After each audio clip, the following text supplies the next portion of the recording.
নারীর জন্ম হয় হচ্ছে কলঙ্ক, কুলক্ষণ, অমঙ্গল।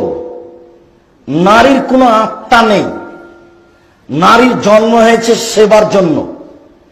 স্বামী স্ত্রীকে বিক্রি করতে পারে। স্ত্রী হচ্ছে বাড়ির সম্পদ, জিনিসের মতো। নারী তার স্বামী থেকে অন্য কোথাও যেতে পারবে না, নির্যাতন চালালেও। এই যে দোকানপাটে হাজার হাজার নারী, লক্ষ লক্ষ নারী, এই যে গার্মেন্টসে যেটা জেনার কারখানা, লক্ষ লক্ষ নারী ঘুরছে, এই যে দোকানে এখন হাঁটছে, এর বাপ নেই, এর মা নেই, এর ভাই নেই, এর মুসলমানের বাচ্চা নয়। আশ্চর্য! আপনি মনে করেন কি এই হচ্ছে জাহান্নামের খড়ি? একে বলে আল্লাহ রাসূল বলেছেন যে জাহান্নাম বলতে নারী আর নারী, জাহান্নাম বলতে নারী আর নারী, জাহান্নাম বলতে নারী আর নারী, কিছু পুরুষ। চেয়ারম্যান সাহেব বলে গেলেন যে আপনার নামে লিখিত অভিযোগ আছে থানায়। যে মায়ের বেটা অভিযোগ করেছে তারও সাথে চ্যালেঞ্জ থাকলো। 90 সাল থেকে নিয়ে এখন পর্যন্ত আমি কোনোদিন কোনো মাযহাবের বিরুদ্ধে কথা বলিনি। যারা মাযহাব মানে তারা কবর পূজা করে, এইভাবে শিরক করে। 90 সাল থেকে নিয়ে এখন পর্যন্ত আমি কোনোদিন কোনো মাযহাবের বিরুদ্ধে কথা বলিনি। যারা মাযহাব মানে তারা কবর পূজা করে। মুজাফফর বিন মুহসিন সাহেব যদি আরো 100 বার জন্মগ্রহণ করে, 100 বার জন্মগ্রহণ করে, যদি 100 বারের পরও রেজাউল করিম আবরারের সামনে আসে, রেজাউল করিম আবরারের সামনে এসে হযরত ইয়াজিদ ইবনে খুসাইফা রাহিমাহুল্লাহর 20 রাকাতের হাদিসকে জাল প্রমাণ করবে, মুজাফফর বিন মুহসিন যদি আরো 100 বার জন্মগ্রহণ করে তারপর পারবে না।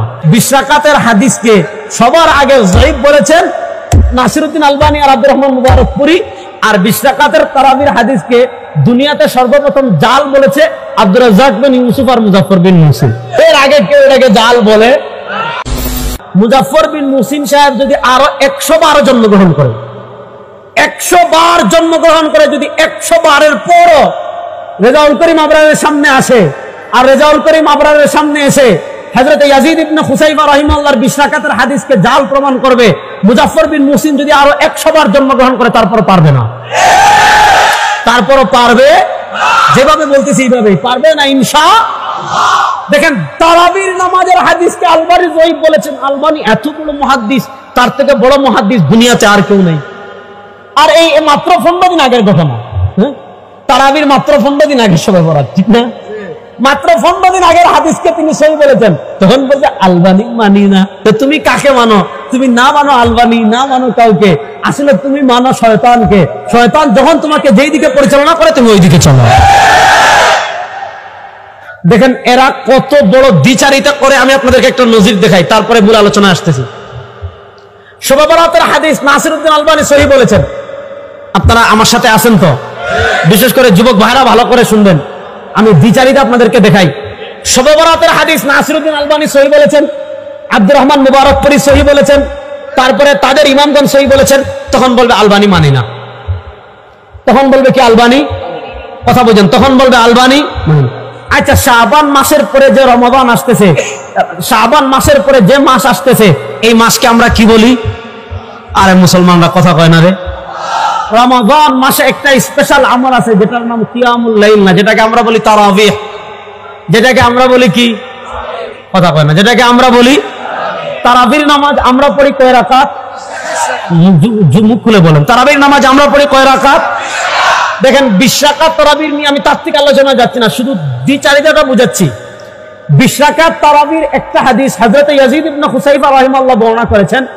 যে হাদিসটা বর্ণনা করেছেন হযরত ইমাম বাইহাকী রাহিমাহুল্লাহ 454 হিজরিতে ইন্তেকাল করেছেন। ইমাম বাইহাকী রাহিমাহুল্লাহ তার লিখিত কিতাব আস-সুনানুল কুবরাতে বর্ণনা করেছেন। হযরত ইয়াজিদ ইবনে খুসাইফা রাহিমাহুল্লাহ বলেন, কানা নাস ইয়াকুমুনা আলা আহদি উমর ইবনুল খাত্তাব। হযরত উমর ইবনুল খাত্তাব রাদিয়াল্লাহু তাআলা আনহুর যুগে যখন আবার তারাবির নামাজ আরম্ভ হয়েছে, তিনি বলেন সকল তাবেঈ, সকল সাহাবা হযরত উমর ইবনুল খাত্তাবের যুগে তারাবির নামাজ পড়েছেন 20 রাকাত। তারাবির নামাজ পড়েছেন কয় রাকাত? এই হাদিসটা ইমাম বাইহাকী রাহিমাহুল্লাহ সুনানুল কুবরাতে বর্ণনা করেছেন। দেখেন এই হাদিসকে কারা কারা সহি বলেছেন আমি নাম বলি, খালি শুনেন।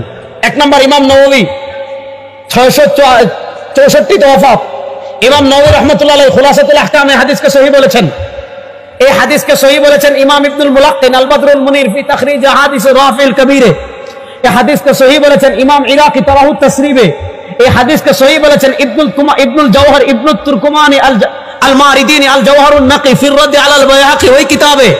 এই হাদিসকে সহি বলেছেন ইমাম বদরুদ্দিন আইনি উমদাতুল কারিতে। এই হাদিসকে সহি বলেছেন ইমাম মুল্লা আলী কারি মিরকাতুল মাফাতিহে।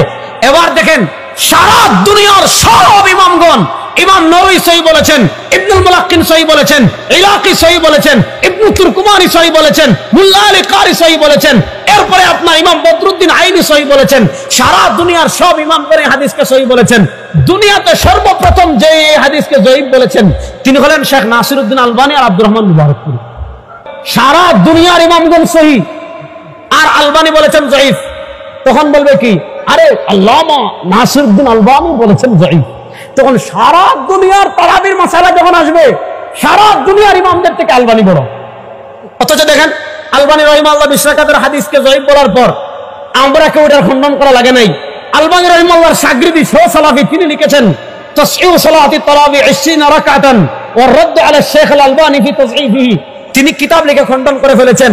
আমি সব জায়গায় বলি বিশরাকাতের হাদিসকে সবার আগে জয়ীফ বলেছেন নাসিরউদ্দিন আলবানী আর আব্দুর রহমান মুবারকপুরী, আর 20 রাকাতের তারাবির হাদিসকে দুনিয়াতে সর্বপ্রথম জাল বলেছে আব্দুর রাজ্জাক বিন ইউসুফ আর মুজাফফর বিন মুহসিন।